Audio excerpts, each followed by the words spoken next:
Hello everyone, I'm Surya Nada. Welcome to Sounds of Awakening. This podcast offers a direct experiential doorway to the all-illuminating mystic realm, blending soundscapes with poetic and informative word. Both ancient and modern visions of seekers and saints are sonically revealed. Wherever you are right now, it's a blessing to be with you, united in sound. This is the third episode of this podcast, and I would say this is one of the fundamental ones. In this episode, we'll deepen one of the two main topics of the podcast itself, awakening.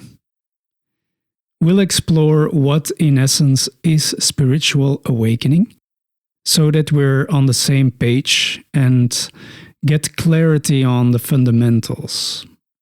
From there, we can continue to deepen our understanding and experience of the spiritual path. This is a good base to continue on the specific journey that this podcast is provoking. As always, this episode is a journey of awakening and sound. It's not just food for the mind, but it evokes an inner journey. It's a sound journey. Therefore, you might as well drop down on the sofa, close your eyes, and take it all in deeply. In this way, you're likely to get more out of this podcast. Yet, if you find yourself listening in the car or walking or something, that's totally fine as well. Just know that it might as well be valuable to stop for a moment and just be and listen.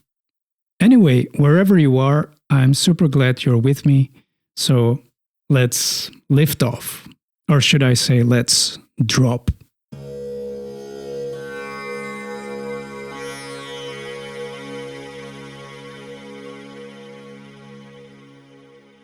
Allow me to share about the most profound shift that can possibly happen within a human lifetime. It's usually experienced as a second birth or a spiritual birth. What does spiritual awakening really mean? So, on the one hand, spiritual awakening is available right now, and really, it can only be available right now. It's as easy, simple, and available as it can get. And on the other hand, spiritual awakening is a tough, bumpy road and a gradual process. Let's understand this in a manner that is not merely mental and start together with awareness of this very moment in an experiential way. Right now, are you listening? Are you actually here with your attention?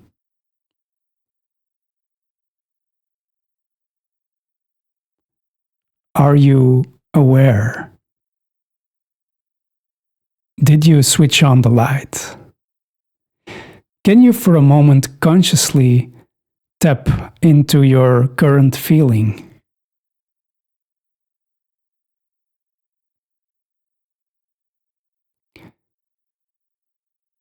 Then look around. Where are you? In the car, on the sofa, walking in the streets with your headphones.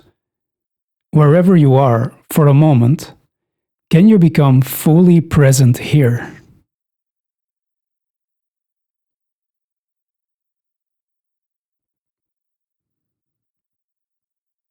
What is the taste or fragrance or texture of this place that you inhabit right now?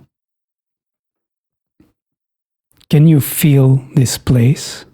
Beyond your mental labels and chatter, can you feel it?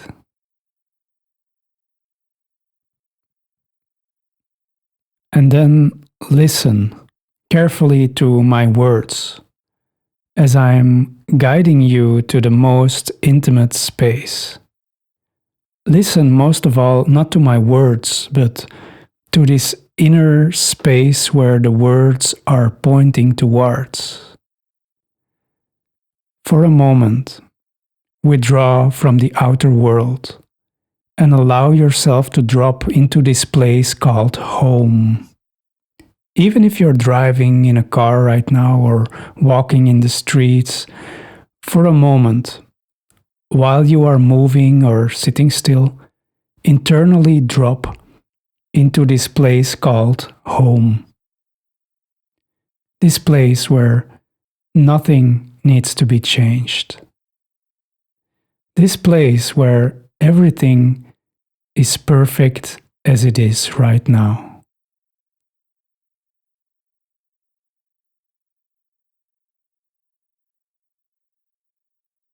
This place so utterly familiar because it is you. And you are perfect as you are right now.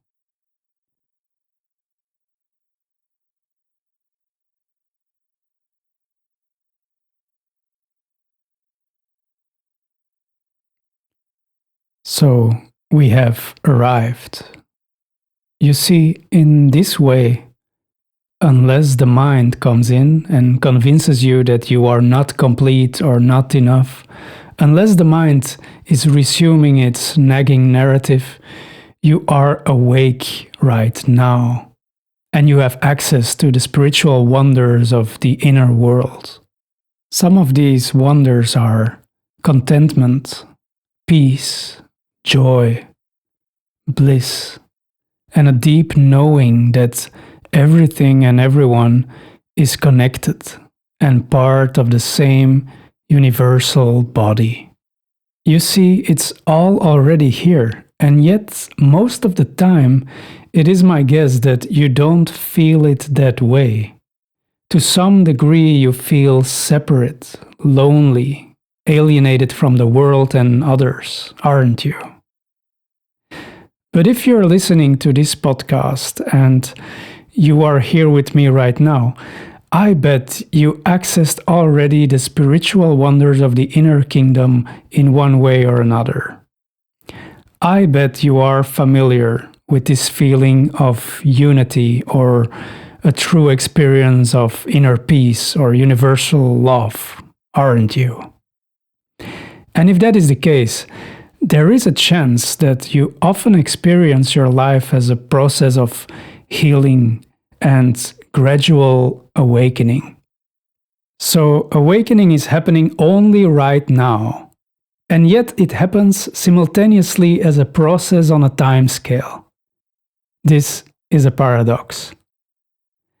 In reality, awakening is a timeless phenomenon, and simultaneously you become aware of your unawareness and of the possibility of becoming fully aware and awake in a future moment. So it seems like you need to strive towards that future moment in which you will be fully awake and aware after all. Let's investigate this process of awakening a little deeper. Where did it start?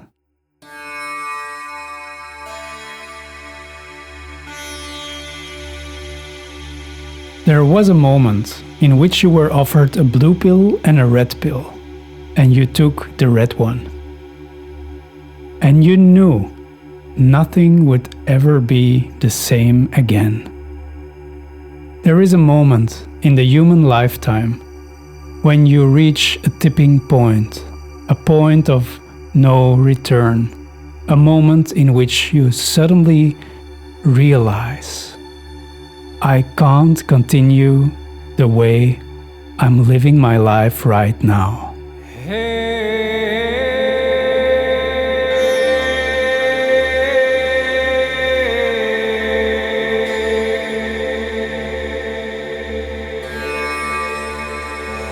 Have you ever felt like that?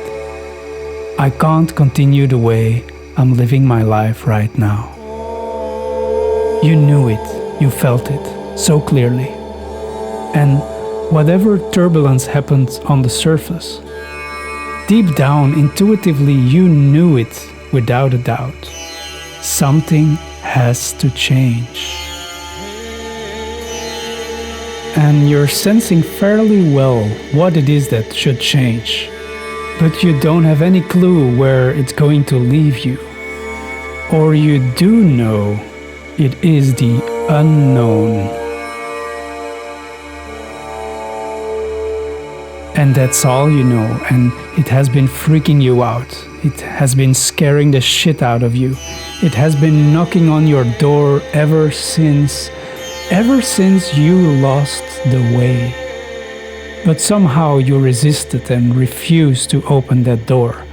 Because deep inside you knew, if I would open that door, something will have to change. If I would open that door, I can't live my old life anymore and pretend nothing ever happened. Something will have to change.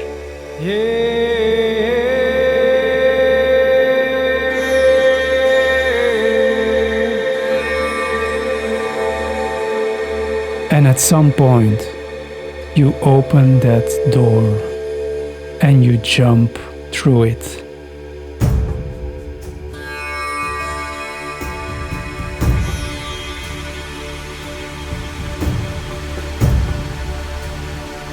The fruit has ripened. You are ready to drop. The image of yourself, so dear to you before, ready to drop. All of the fear that serves you no more. All of the ideas you assumed to be your own, ready to drop into the great unknown.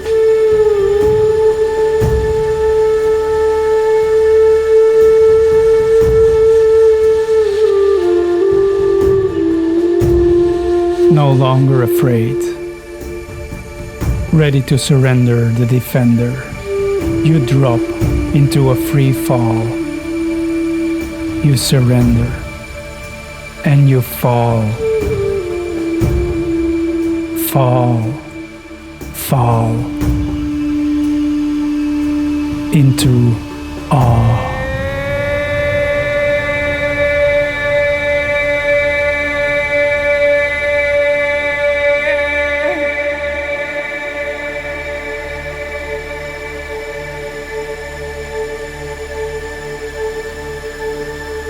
Finally, after all this time, there is no mountain left to climb.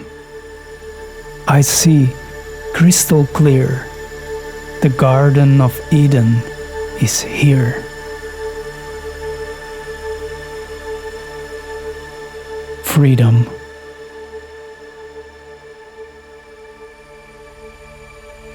Life is a garden of freedom.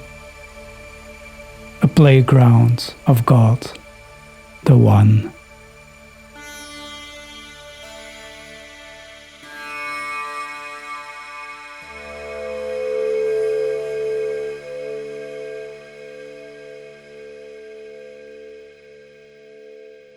The non-dual Tantric tradition has a specific word for this tipping point, this spontaneous initiation into self-realization.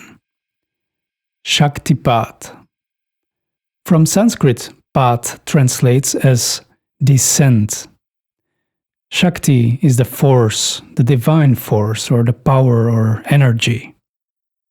Shaktipat is the descent of divine power. Interestingly enough, it is the descent of power. God or goddess is coming down.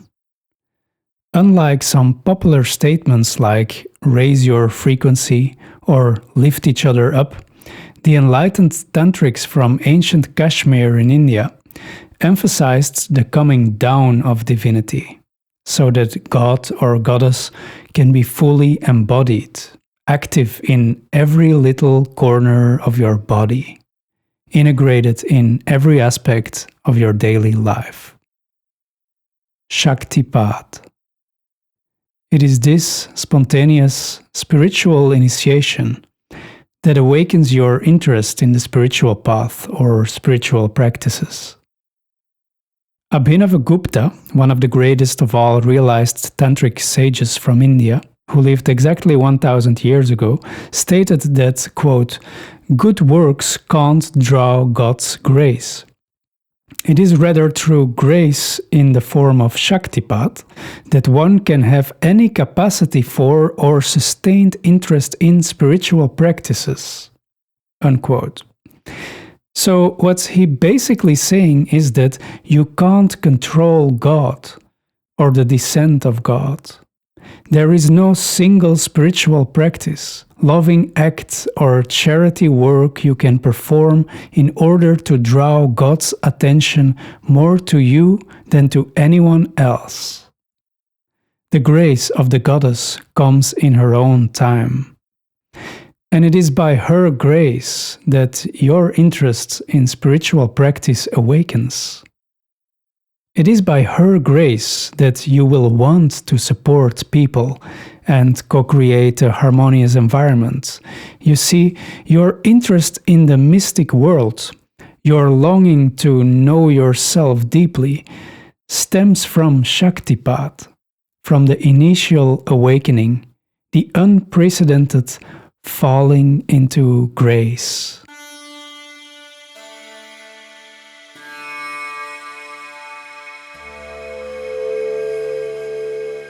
It's not you that initiates it or brings it about through practice or good karma or anything really that is under your control.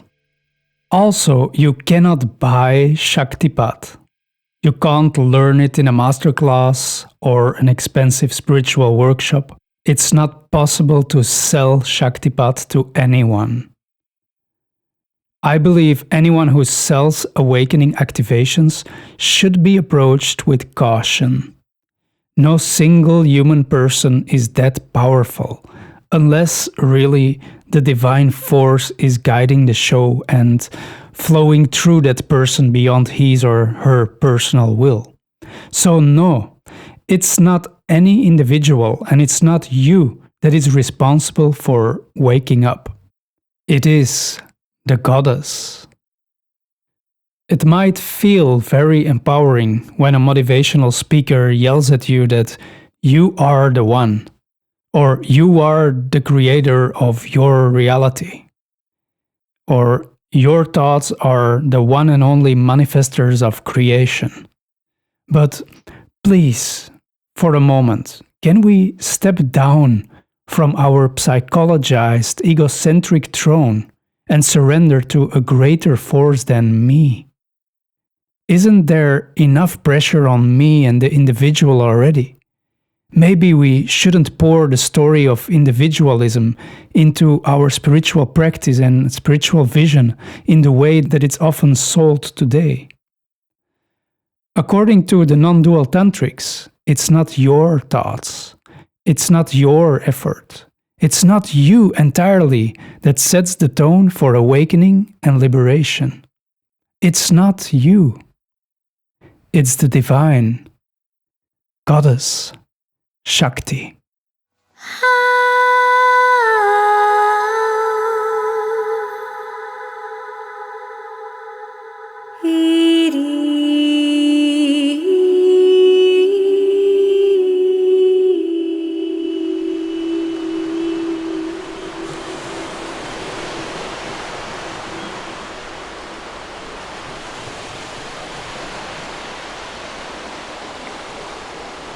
The great turn of the tides.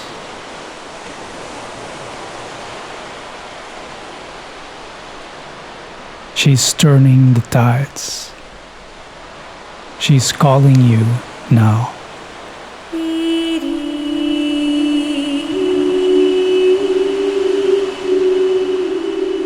And you know you have to listen. You have to surrender. You want to listen. You want to surrender.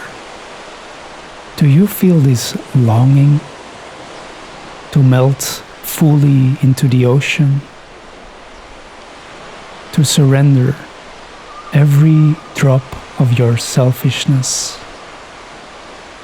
to surrender all you have or all you taught yourself to be, to surrender.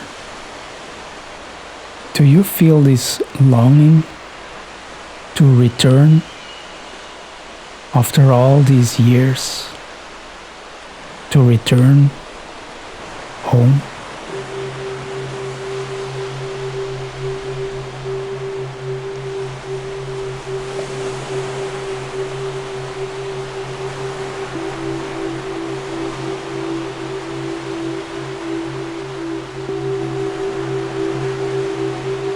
In between the magnetic pull of the cosmic ebb and flow, we find ourselves pulled in this way or the other, pulled towards the flesh or pulled towards the spirit, attracted to the enchanting sounds of the world or the refreshing silence of the spirit. The heartbeat of the Cosmic Mother is throbbing, throwing itself in existence through sound, making itself audible, to then withdraw into the vast, empty, silent space.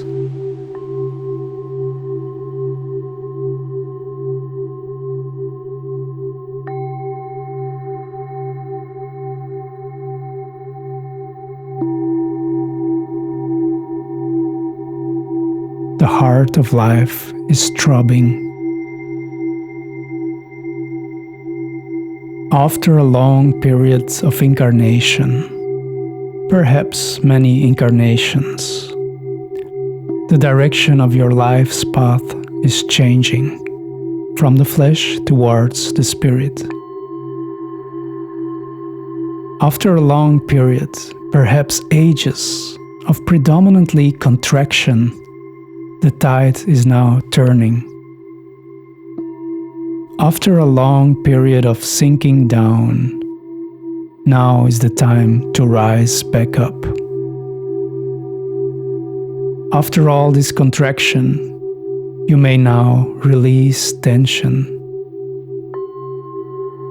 relax, surrender, and expand.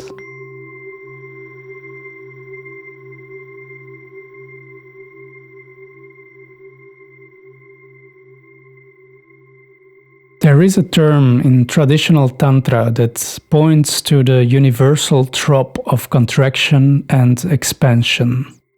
It is called Spanda. It's a fundamental rhythmic pulsation inherent to the great force of life. Life is contracting and expanding, always, in different dimensions of existence. One of these dimensions is the one of the individual soul. At some point within the human experience, we lived through the flesh enough. We went through suffering enough. And we naturally reach a tipping point. It's like hitting the bottom of the ocean. And we start our journey back up, returning to the source. This is the point in which one experiences Shaktipat.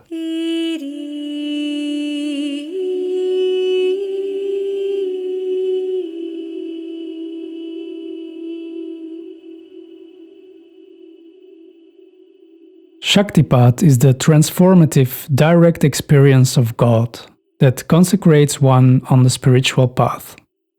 This experience should not be confused with being enlightened or fully realized. Although this confusion tends to happen to some people, Shaktipat really is merely the kickstart of the whole spiritual path, in which you get a first truthful and complete glimpse of self-realization or enlightenment. It may last a couple of minutes, hours, days, or weeks in some cases. The initiation of Shakti for some people comes in rather subtle, unnoticed at first. And for other people, this moment is very intense and dramatic, far from unnoticed. But either way, sooner or later, it becomes clear. Nothing will ever be the same again. You changed irreversibly. I mean, you're changing all the time, but what changes here is your fundamental vision on reality. What happens here is a major paradigm shift. What happens here, sooner or later, you notice its effect.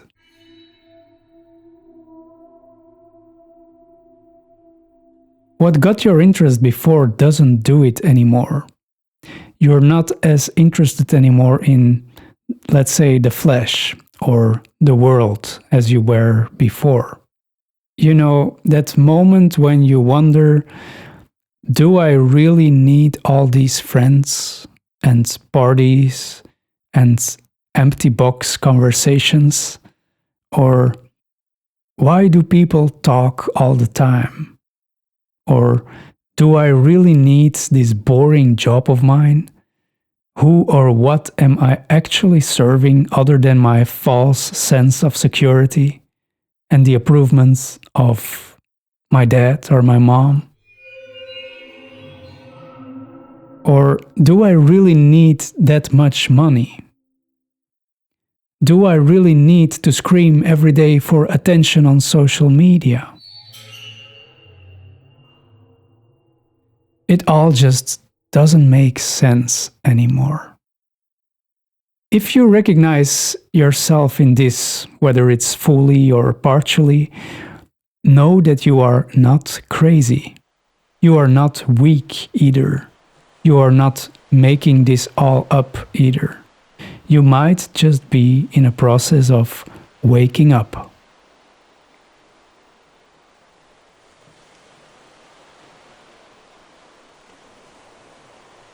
This is a thing, really. This has been a thing for ages, in some cultures more recognized than in others. But people have always been waking up, like flowers have always been popping open. Awakening is real, and for some people who didn't have that experience yet, it's hard to comprehend. I mean, you can't mentally comprehend this. For people who are totally trapped in the matrix of their own conditioned mind, this might seem wacky or even dangerous. It might look like a big mind trip, but hey, who is actually tripping here? This is not a spiritual fantasy. This is real. This is realizing reality itself. You are waking up.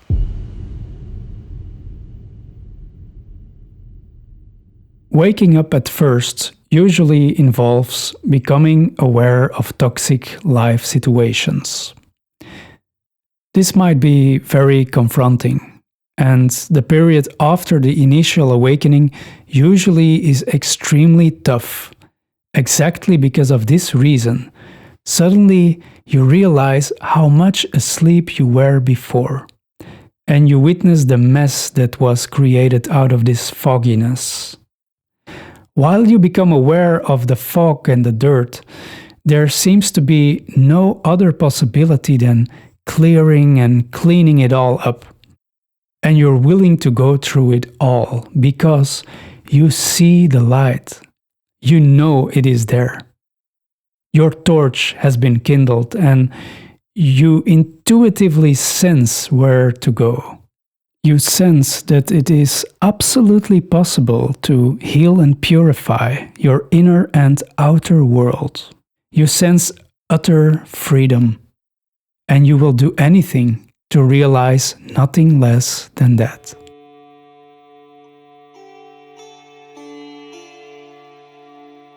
There is a specific kind of longing ignited in your soul. A deep longing to return that cannot be neglected any longer. So that's why awakened people are drawn to spiritual teachings and practices like meditation and healing. It anchors them into the awakened state.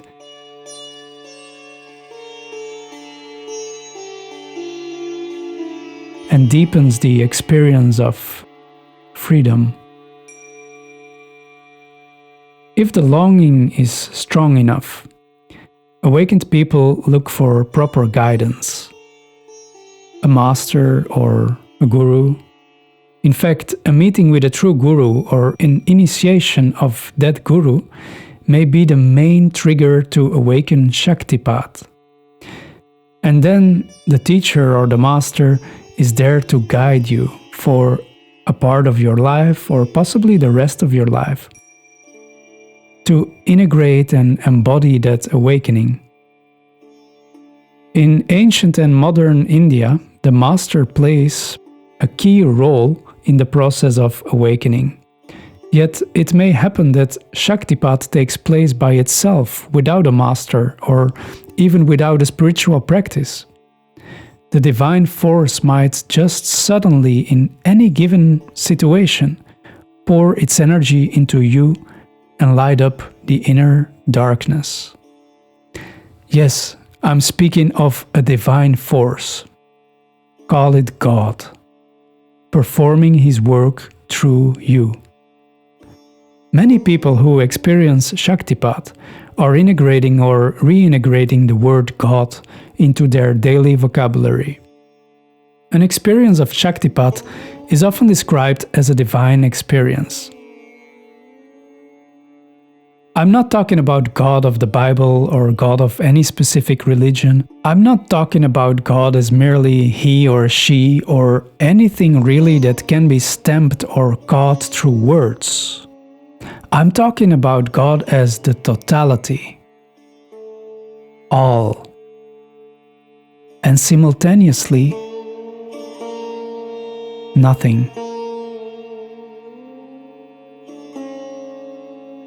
It's the inexplicable force that is ungraspable, and at the same time, it is as graspable as the mud that glides through your fingers while gardening. It is the seen and the unseen. It is all, and it is nothing. You will never see God, and simultaneously God is all. It's the divine paradox. It's unity dressing up as duality. And you know, if you don't feel what I'm saying here, please don't try to understand it mentally.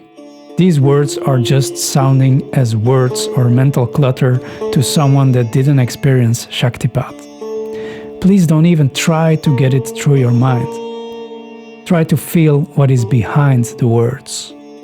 Try to feel inside the wondrous open space to which my words are pointing. You are all. You are that thing that cannot be described.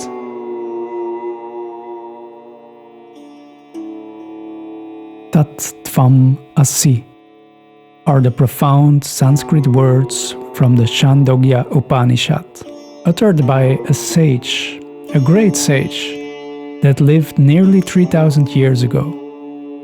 It translates as I am that, meaning I am that thing that cannot be named, cannot be known. But the point is, that thing is me. I am God. Atman is Brahman. The individual soul is God. I deeply appreciate the Upanishads and the Vedas, the ancient mystic and religious scriptures of India, especially for this clearly defined statement. God isn't a guy with a beard on the top of a cloud. You are God. And yet, God might speak to you. When consciousness wakes up, you become increasingly aware of a voice. This voice, however, should not be taken as stemming from a being that is separate from you. There is no external spirit or God talking to you. This is the voice of your own intuition.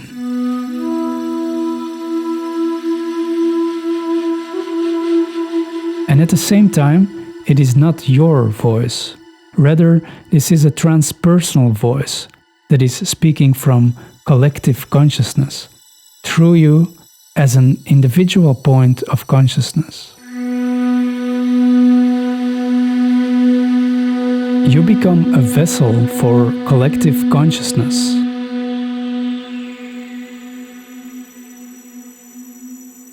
But because of your individuality, collective consciousness will always express itself in a wonderfully unique way through you and as you. And you know, whether you're aware of it or not, the voice is always speaking.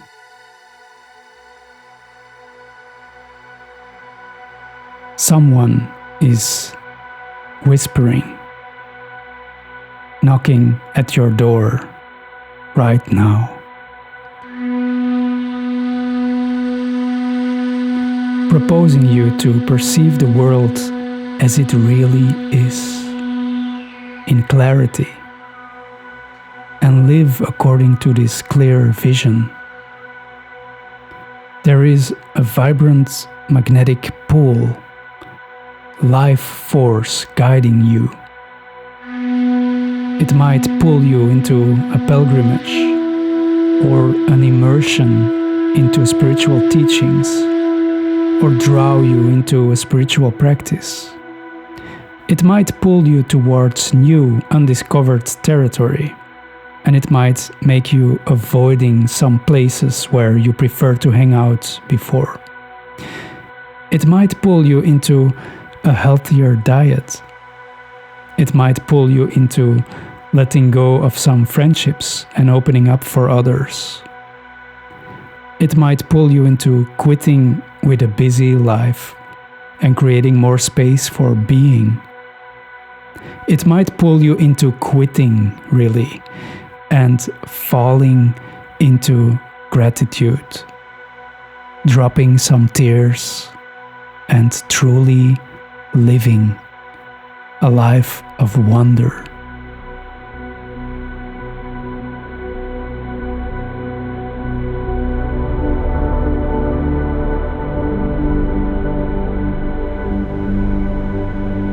You're falling in love, the love that you are.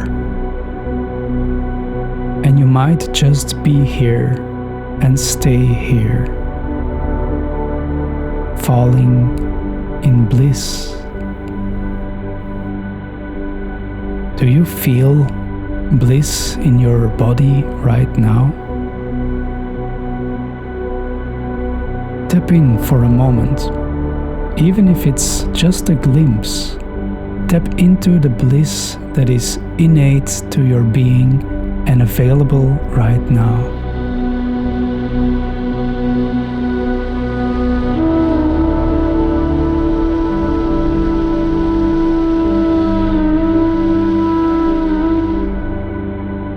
This is you, and you might just be here. Or you might be moved from this place of love. The force of love might just move you, bring you to unexpected places, or might make you move mountains. People like Mother Teresa did it. Mahatma Gandhi did it, as well as countless others, being moved by divine grace. When you are not moving but being moved, that movement will happen from a place of effortlessness.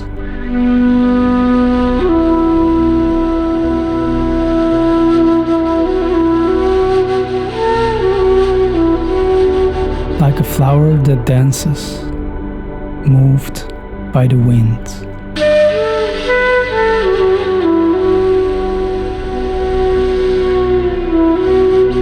You are being danced. Surrender to the dance and allow the wind.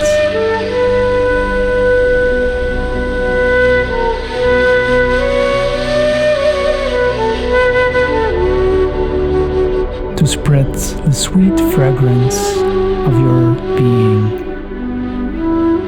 Allow the wind to carry your love and blessings and drop them in the hearts of those who listen. Allow the wind to blow you away, remaining with an empty vessel. Only love is here to stay.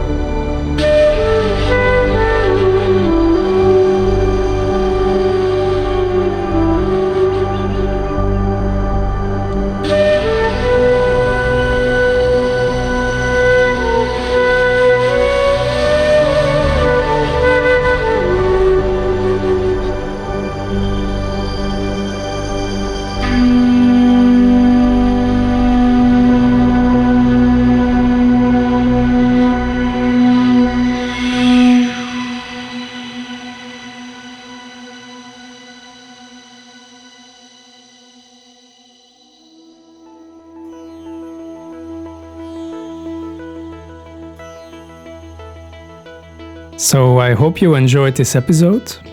I want to give thanks to my teachers on the path, especially my root guru Prem Baba, without whom I wouldn't be able to share about spiritual initiation.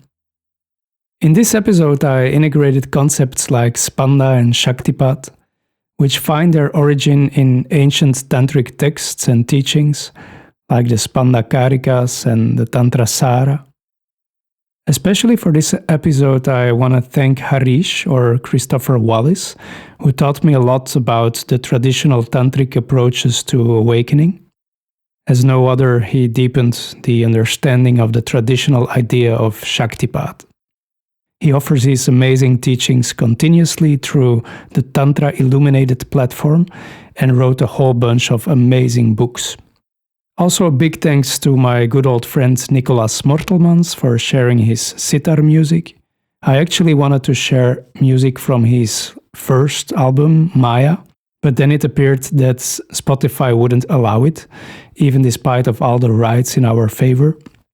Anyway, the other tracks in this episode are my own compositions and creations. And I'm actually intending to soon make an album with several of the tracks that appear in the podcast. I would elaborate on those tracks, deepen them out, and add more layers to it. Feel free to let me know what you think of this idea. And also, if you love to hear about specific topics that would relate to what I'm sharing here, please let me know, and I'm very happy to weave in your requests. If you like to stay connected, please subscribe to this channel, whether you're on YouTube, Spotify, or others. And if you always like to be updated about the latest episodes, as well as the upcoming live events and more, you can subscribe to my newsletter. Find the links in the description. If this podcast is touching a string inside of your heart, then please share it with your friends and consider offering a donation to support in making this all possible. Thank you so much for listening. Stay tuned. Stay blessed.